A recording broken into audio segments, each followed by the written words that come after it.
All India bankers employees సంబంధించిన association general సెక్రటరీగా పనిచేస్తూ ఉన్నారు. సార్ నమస్తే. ప్రధానంగా మీకు అంతా తెలిసే ఉండొచ్చు, హైడ్రా గురించి ఇప్పుడు చర్చ జరుగుతూ ఉంది. హైడ్రా పేరు వింటేనే హడరెత్తిపోతూ ఉన్నారు.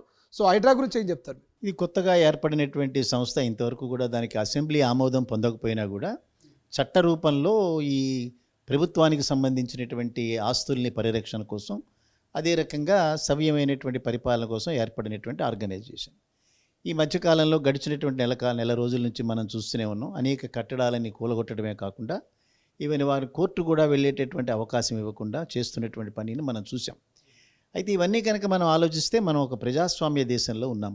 మనం ఎక్కడ నియంతల పరిపాలనలో కానీ సైనికుల పరిపాలనలో కానీ మనం లేవు.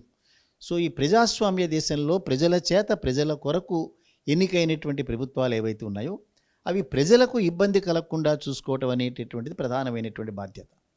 అయితే ఇక్కడ మున్సిపల్ జిహెచ్ఎంసి అనేటటువంటి ఒక సంస్థ అనుమతులు ఇచ్చిన తర్వాత మాత్రమే కట్టినటువంటి కట్టడాలకు ఇచ్చినటువంటి లోన్స్, అంటే బ్యాంకు లోన్సు, రుణగ్రహీతలు ఎవరైతే ఉన్నారో వారు పడుతున్నటువంటి బాధలు, చివరికి ఆ రుణాలు రికవరీ అవుతాయా లేదా ఈ ప్రధానమైనటువంటి అంశాలకు గనక పరిమితమైతే ఇవాళ హైడ్రా అనేటటువంటి సంస్థ ఏదైతే ఏర్పడి కార్యకలాపాలు కొనసాగిస్తుందో, హైడ్రా జిహెచ్ఎంసి కంటే సుపీరియర్ పవరా, లేదా జిహెచ్ఎంసి లాంటి సంస్థన, జిహెచ్ఎంసి లాంటి సంస్థలకి కూడా ఇన్స్ట్రక్షన్స్ ఇచ్చేటటువంటి చట్ట రూపంలో దీనికి ఏమైనా అనుమతి ఉందా అనేటటువంటి ప్రధానంగా తేలాల్సిన అంశం.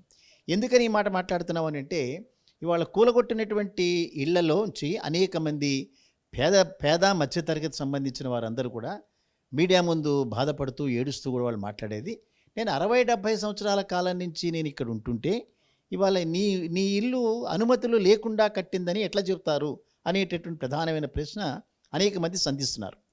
అదే రకంగా బ్యాంకులు కనుక ఒకసారి లోన్ కనుక ఇచ్చినాయనంటే అనేక అనుమతులు వచ్చినాయా లేదా అనేటటువంటిది లీగల్ ఒపీనియన్ తీసుకున్న తర్వాత మాత్రమే ఇచ్చేటటువంటి రుణాలు ఇవన్నీ కూడా.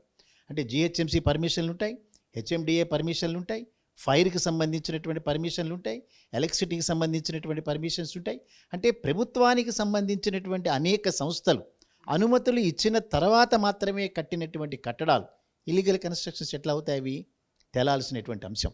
సో అనుమతులు ఇచ్చిన తర్వాత కూడా ఈ ఎఫ్టీఎల్ అనేటటువంటిది, బఫర్ జోన్ అనేటటువంటిది, వీటిల్ని చూసుకోకుండా ఇచ్చినటువంటి అనుమతులుగా ఈ హైడ్రా చెప్తుందా, లేదా ఆ అనుమతులు అవన్నీ ఇచ్చినటువంటి అనుమతులన్నీ కూడా సక్రమమైనవి కావు అనేటటువంటిది హైడ్రా చెప్తోందా అనేటటువంటి తేలాలి. ఇంతవరకు కూడా అనుమతులు లేవు అనేటటువంటి హైడ్రా వాదన ఏదైతే ఉందో, ఒకళ్ళు ఇద్దరు వాదిస్తున్నారు, వారనేటటువంటిది ఎఫ్టీఎల్ని బఫర్ జోన్ని దృష్టిలో పెట్టుకుని మాత్రమే మాట్లాడుతున్నారు. కానీ లీగల్ ఒపీనియన్ ఇచ్చేటప్పుడు లీగల్ ఒపీనియన్ ఎవరిస్తారు? బార్ కౌన్సిల్లో రిజిస్టర్ అయినటువంటి ఒక అడ్వకేట్ ఇచ్చేటటువంటి, ఇది బారోవర్ ఎవరైతే ఉంటాడో అతను తెచ్చుకుంటాడు దాన్ని లీగల్ ఒపీనియన్. సో అన్నీ సక్రమంగా ఉన్న తర్వాత మాత్రమే ఈ కట్టడాలు కట్టడం జరుగుతుంది. ఇతనికి 100% ఆ టైటిల్ లీడ్ ఇతని దగ్గరే ఉంది అనేటటువంటిది లీగల్ ఒపీనియన్ ఇస్తారు. అంటే టైటిల్ లీడ్ అంటే ఏమిటి? ఈ యొక్క అపార్ట్మెంట్కి కానీ లేకపోతే ఇంటికి కానీ ఇతను 100కి 100% చట్టరీత్యా హక్కుదారుడు అని చెప్పిన తర్వాత మాత్రమే కదా ఇతనికి లోన్స్ ఇచ్చేది. బట్ ఇవాళ అది అనుమతులు లేనటువంటి కట్టడం ఎట్లా అవుతుంది?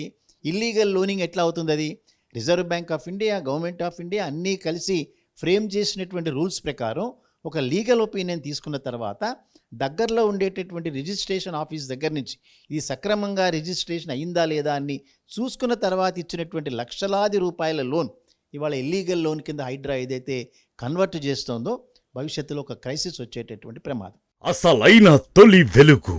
ఫాలో వాట్సాప్ @తొలి వెలుగు official.